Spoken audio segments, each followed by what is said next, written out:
Хочу ответить на часто задаваемые вопросы по дошкольному образованию.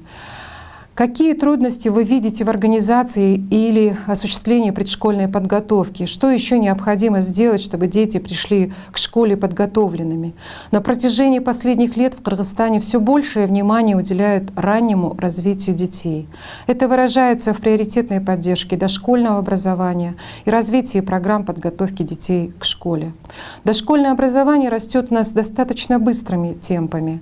Так, например, в 2010 году было 594 государственных и 279 общинных детских сада.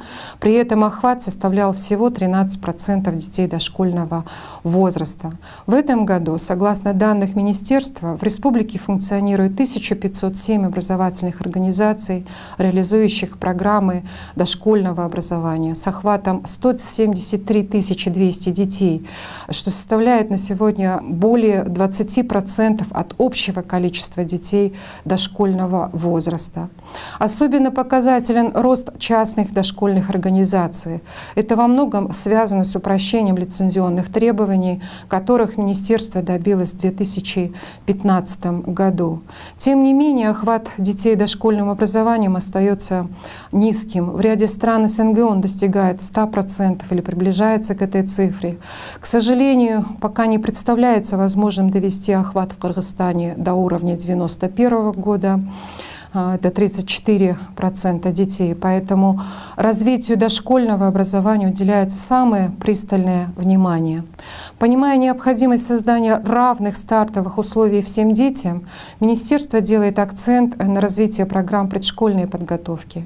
За 10 лет программа подросла со 100 часов до 480 часов.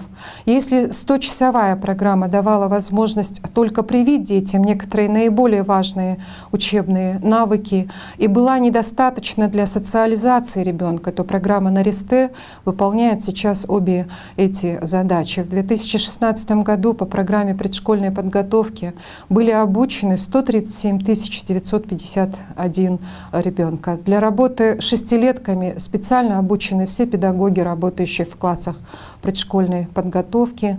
И следующий шаг Министерства — это проведение оценки качества реализации программы.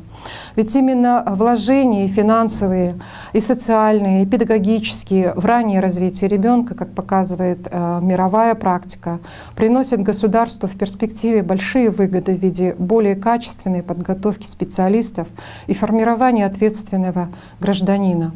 Предшкольная подготовка имеет еще один плюс. Она впервые скоординирована со стандартами школьного образования.